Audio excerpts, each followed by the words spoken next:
Lepo pozdravljeni. Pozdravljam vas v imenu Univerze v Novi Gorici, tudi v imenu Vipave. Lahko vam povem, da se intenzivno vozim iz Ljubljane v Vipavo zdaj zadnji 2 leti in pravzaprav ni bilo še tedna, ko ne bi bilo vreme tukaj malo lepše kot pri nas v Ljubljani, kar mislim, da tudi dokazuje današnji dan. Upam, da nam bo pomagal pri vzdušju, ki ga želimo pač vzpostaviti na današnji konferenci. Tema je izredno zanimiva, upam, da se bo vas dotaknila vsaj toliko, kot se je mene. Imela sem priliko danes se peljati iz Ljubljane z dr. Davorjem Orličem, ki prihaja direktno iz Londona, poln znanja, izkušenj, in je pač to navdušenje prenesel že zjutraj name. Imamo tukaj tudi profesor Dominika Ora, ki prihaja iz Berlina, prav tako poln entuziazma in znanja, ki ga pač z veseljem predaja na nas. Malo kasneje se nam bo pridružil tudi dekan pedagoške fakultete, ki nekako spremlja oziroma pozna dobro pedagogiko, mogoče bolj z tega klasičnega vidika. Tako da jaz mislim, da boste pač danes uživali. Predno pa nekako kar zajadramo v to tematiko, bi prosila rektorja, profesor Zavrtanika, za nekaj uvodnih besed. Hvala.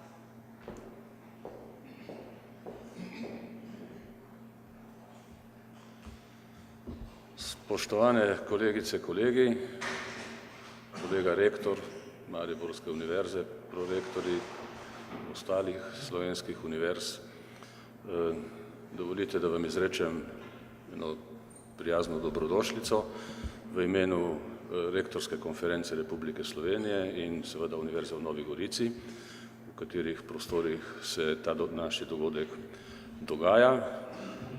Special welcome goes to Professor Dominic Orr, who kindly accepted our invitation and will share his expertise today with us.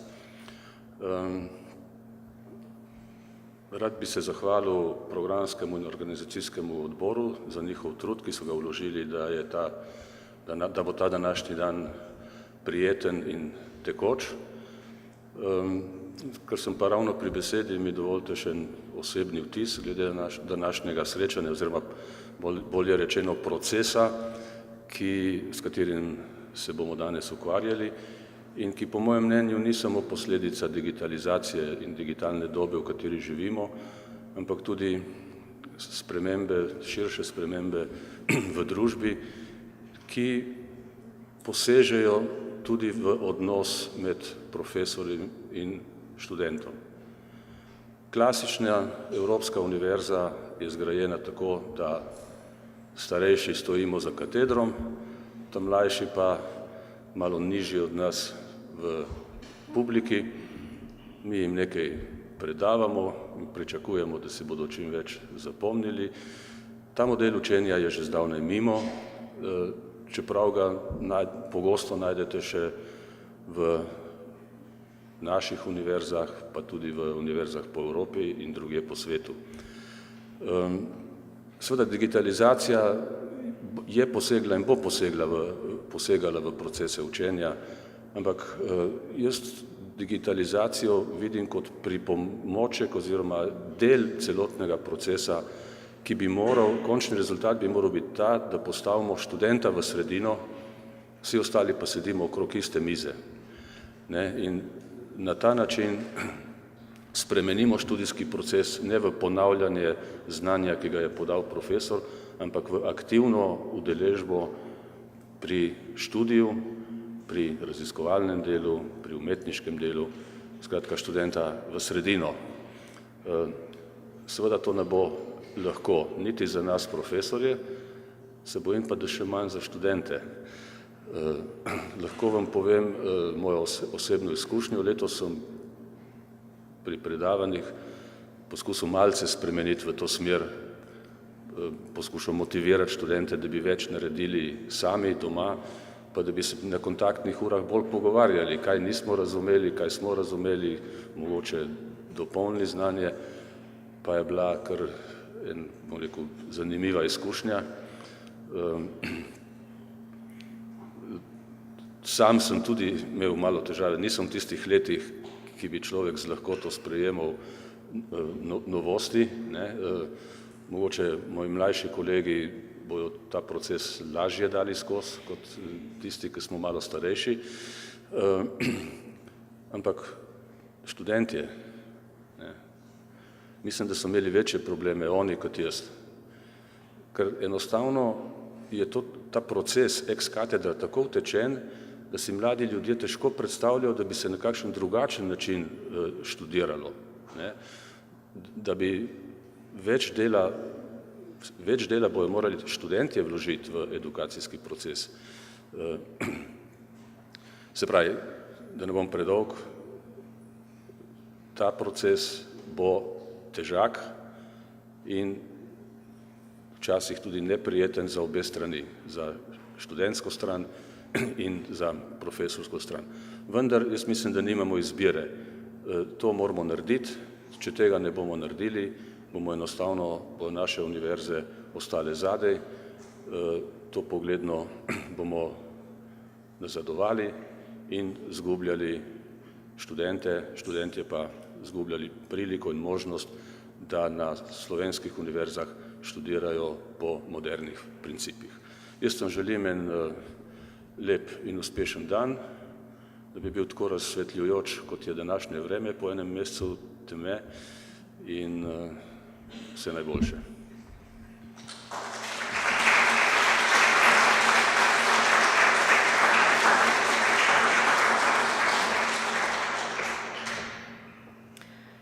Dr. Jernej Štromajer, sekretar Ministrstva za izobraževanje, znanost in šport, se je pač opravičil, zaradi obveznosti se ni mogel pridružiti današnji konferenci, ampak bo gospa Dušan predstavila nekako njihov vidik.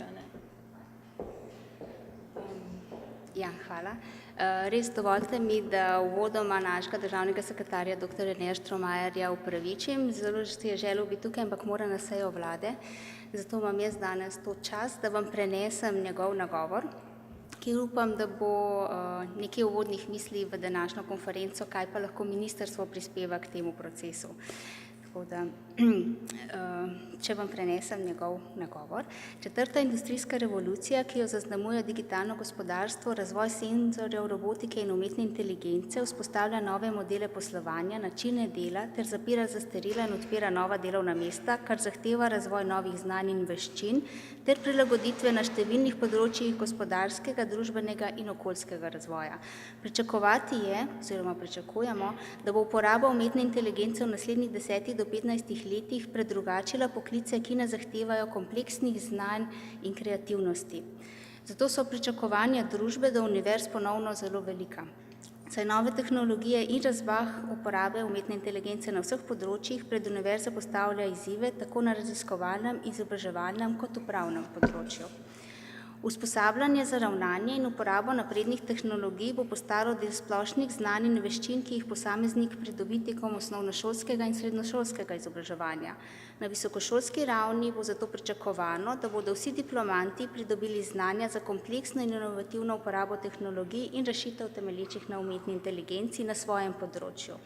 Še posebej pa se bo spodbujal študij za pridobitev predmetno specifičnih znanj na področju razvoja bioznanosti, informacijsko-komunikacijske tehnologije in rešitev temelječih na umetni inteligenci.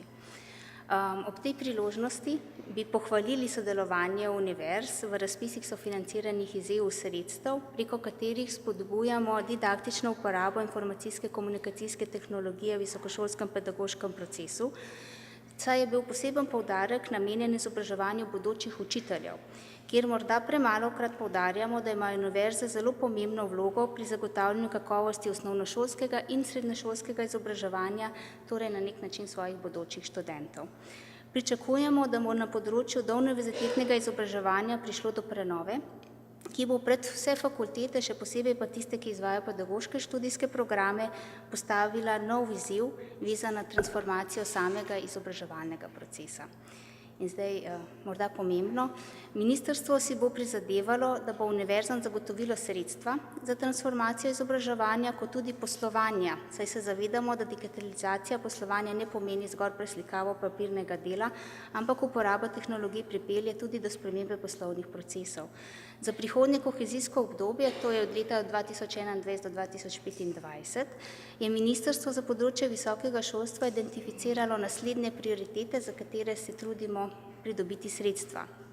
Prva so investicije, zagotovitev ustrezne infrastrukture visokošolskih zavodov v podporo digitalizaciji študijskega procesa, druga pa je vzpostavitev podpornega okolja v visokem šolstvu, ki bo pripomogla k temu, da bo študent uspešno in pravočasno zaključil študij in ki bo mladim v času izobraževanja omogočila pridobitev znanj potrebnih za uspešno vključevanje na trg dela. Dodatno se zavedamo tudi, da bo za prehod v odprto znanost v prihodnje pomembno zagotoviti dovolj velika podatkovna skladišča in dovolj hitre optične povezave oziroma infrastrukturo, ki bo omogočila superračunalniške storitve. Naj omenimo projekt HPC River, ki na primer zahteva hitrost pretoka podatkov 100 GB na sekundo, trenutni sistem, za katerega skrbi Arnes, pa omogoča povezavo 10 GB na sekundo. Če s tem zaključim, vsem želimo uspešno konferenco in glede na aktualnost teme pričakujemo, da bodo današnji zaključki pomembno prispevali tudi k delu ministrstva in na univerzah. Tako da hvala.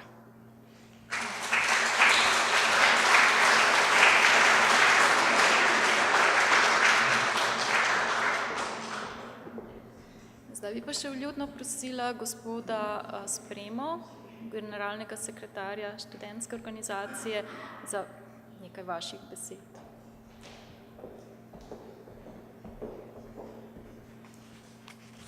Spoštovani predsednik Rektorske konference Republike Slovenije in rektor Univerze v Novi Gorici, profesor dr. Danilo Zavrtanik, študentke in študentje, dame in gospodje. Pravijo, da smo študentje najboljši odraz družbe, kar bo zagotovo držalo. Ko je družba nezadovoljna, smo mi prvi, ki protestiramo. Ko je družba nezainteresirana, smo mi najbolj pasivni. In ko se družba premika v digitalno dobo, smo prav mi tisti, ki te novosti prvi sprejmemo. In prav digitalizacija in z njo povezane nove tehnologije, ki jih mladi uporabljamo vsakodnevno, že danes narekujejo načine, s katerimi pridobivamo informacije, študiramo in se učimo.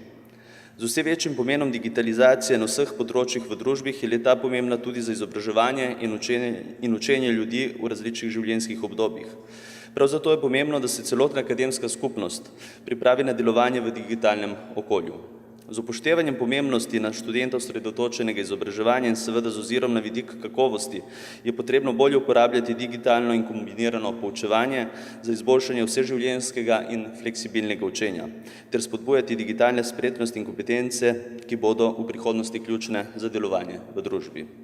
Vsak študijski program in način izvedbe bi zato moral temeljiti na interesu študentov, saj je študijski program namenjen ravno nam. Študijske programe je potrebno snovati predvsem na osnovi zastavljenih učnih dosežkov, ki so med seboj smiselno povezani in vodijo k celostnemu razvoju samostojnega diplomanta. Naj bo to tudi vodilo za vse nas, da se v procesu digitalizacije visokega šolstva najprej ozremo na to, kaj mladi že znamo in s katerimi metodami nam bo najbolj uspešno podano znanje, ki ga še potrebujemo. V imenu vseh slovenskih študentov vam želim prijetno nadaljevanje današnje konference, čim več spoznanj in novih dosežkov. Hvala.